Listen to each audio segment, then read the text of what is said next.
Alright, what's going on YouTube? It's your boy Key coming at y'all boys with a brand new video. Now today, we got the Chicken P and Jigg story. Now, I know Chicken P is a rapper. I don't know who Jigg is. I can't cap. But we're going to go ahead and get into this video, see what's going on with them. I don't even know where they're from.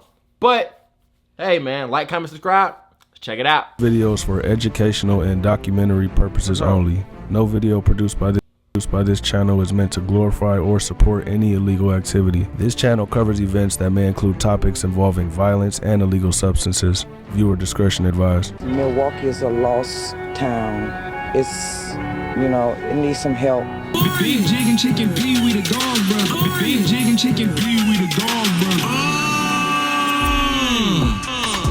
Welcome back to another episode of True Street TV, where we cover everything street related. Hit that like, subscribe, notification bell. Let's get right into it. For real. Today's story brings us back to Milwaukee for a third Milwaukee episode in a row. I feel like Milwaukee has a lot of interesting people that the world doesn't recognize, so I do enjoy covering the city. But I will be covering all cities, so comment your city down below and it might just be next. Now, I did plan on doing separate videos for Chicken and Jigg, but I realized you can't really tell one story without the other. So let's talk about the man who bring us here today. We're gonna start off with Rakeem Smith, or better known by his rap name, Chicken P. The 29-year-old Milwaukee native hails from the city's east side, well known in the streets for its drug dealing, stolen cars, and high-speed chases. Throughout this mix, there are what I believe to be some of the most talented underground artists in the country. Chicken P, who used to go by the rap name Lil Chicken, was no stranger to what was going on in his environment. Like many Milwaukee youth, he had older relatives and other east side dudes around him as a young kid who were heavily involved in the streets. He would get in trouble a lot as a young kid, and at only 17 years old, he would plead guilty to his first felony. After spending 5 months in jail, Chicken would stay out of trouble for a while after this. He would make his way in the Milwaukee rap scene in the summer.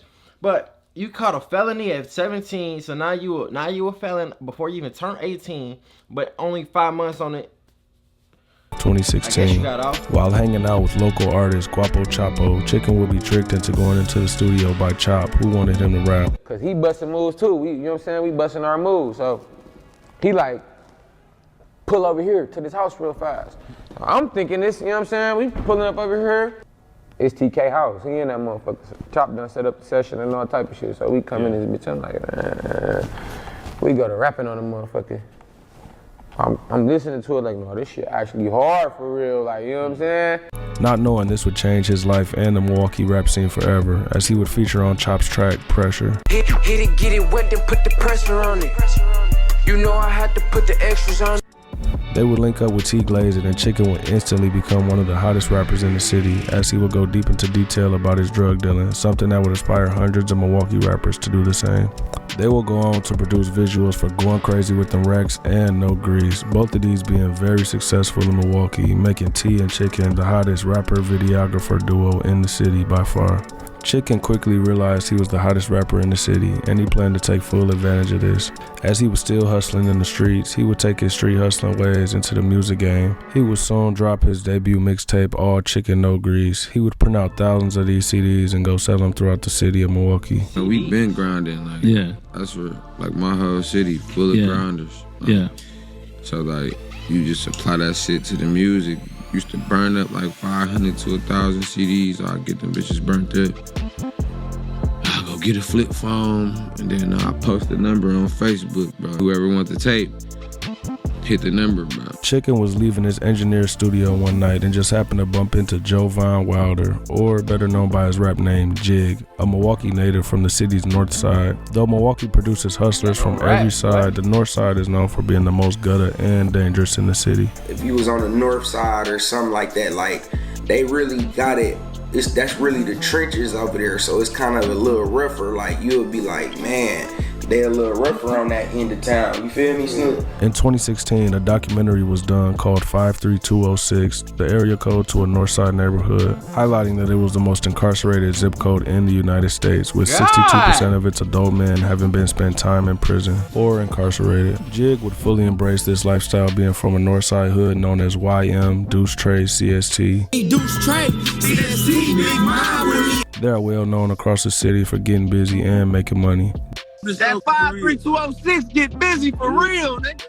Jigg wouldn't exactly have a fair shot at a normal life, as he described never knowing his father and being raised by his uncles. One of his much older uncles, who goes by the name Jerry Walker, was very well known in Milwaukee back in the 90s. Free my Uncle Jerry, he made history, he the king of the streets, yeah. He was a high-level cocaine dealer from a block called 27, just a few blocks away from Jigg's hood. But Jerry's story is very interesting, so he'll actually be getting his own video, so be on the lookout for that coming soon. It's probably safe to assume Jigg didn't have many positive male influences in his life as a young man. He will go on to start selling drugs very young in his life. After bumping into Chicken that night, they would exchange numbers, and Jigg would pull up on Chicken a few days later and buy his CDs. I met bro at TK Studio. Yeah. Nigga, he was coming out, I was coming in. I called him. Nigga, when I dropped No Grease, bro, all them niggas pull up on 14th and North, bro. They spent like $100 with me, bro. Yeah. See, they bought like 10 CDs. It wasn't even 10 niggas in the car. They would start hanging out every day and quickly became best friends. As Chicken had the mill on lock as far as rap goes, he would influence Jigg to start as well. And just like Chicken, one of his first songs released, No Hook, would send huge waves in the Milwaukee streets. Do the band dance, little baby, it's all in the hip. It also sits at his most viewed single to this day, currently with 2.4 million views. They quickly started making music together, and it seemed like every single video they dropped easily got hundreds of thousands of views. Though they are both well-respected street dudes, Jigg, being from a prominent hood on the north side, wasn't nearly as dedicated to rap as Chicken was. He was very plugged in with high-level drug dealers. Although he was only around 20 years old at the time, he was seeing serious money. Chicken would find himself back in trouble in early 2018. He was charged with taking police on a high-speed chase. For my birthday, dog, I had caught a motherfucking high speed. I went on the chase.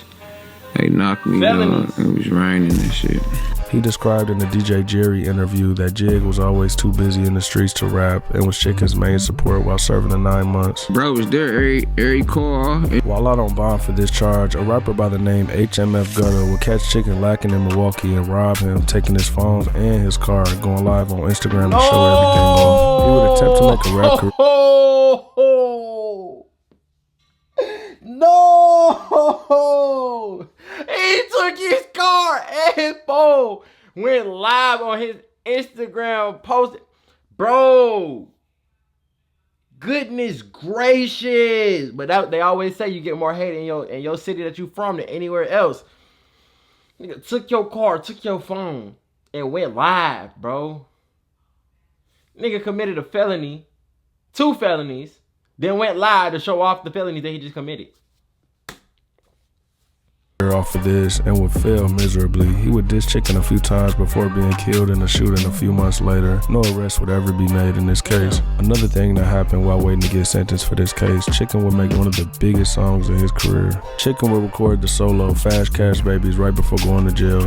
He would call home and would hear that Jigg put a verse on the song. After hearing Jigg's verse on the song, Chicken knew they had something special, and he wanted to wait until he got out of jail to shoot the video. But the song actually got leaked and was instantly making waves, causing them to just drop the song February 2019. The song hit 1 million views in just a few months with no video. This was a huge accomplishment for these local artists. To this day, they have never shot the video, and the song's audio sits at 3.5 million views. Come shop this shit cheap, money counter go beep. Chicken would get out later in 2019. Him and Jigg would continue dropping music together until late 2020 when they started going back and forth on Instagram. And although Jigg has done a lot of dissing, he has never done an interview or spoke directly about pretty much any topic, so we can't speak from his perspective on why this beef started.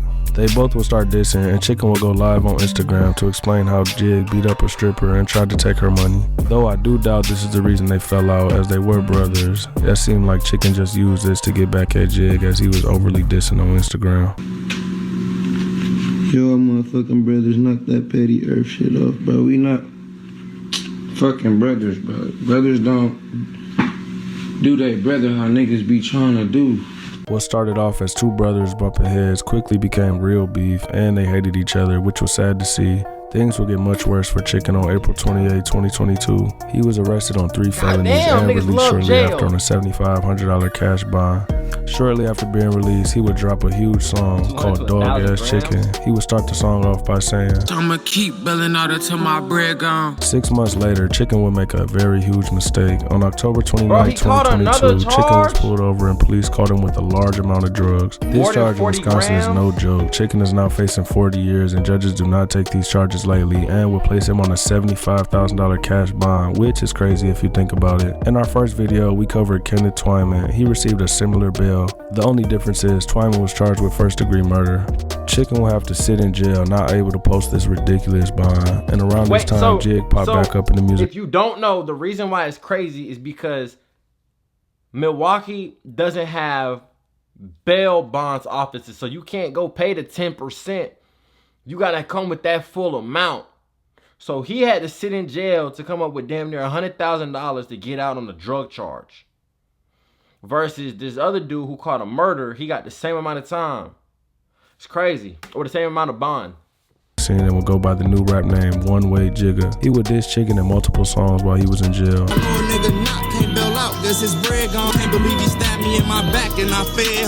Not long after this, Jigg would catch a case of his own. On March 6, 2023, he was charged with possession with intent to sell cocaine. He quickly posted a $10,000 cash bond, and not only 2 months later, he was back in jail on the same exact charges. Jigg would get extremely lucky as the judge would allow the $10,000 cash bond he already posted to be used as bond money for this new case as well. This will cause many people in Milwaukee to speculate that he's working with the police, which I don't buy at all.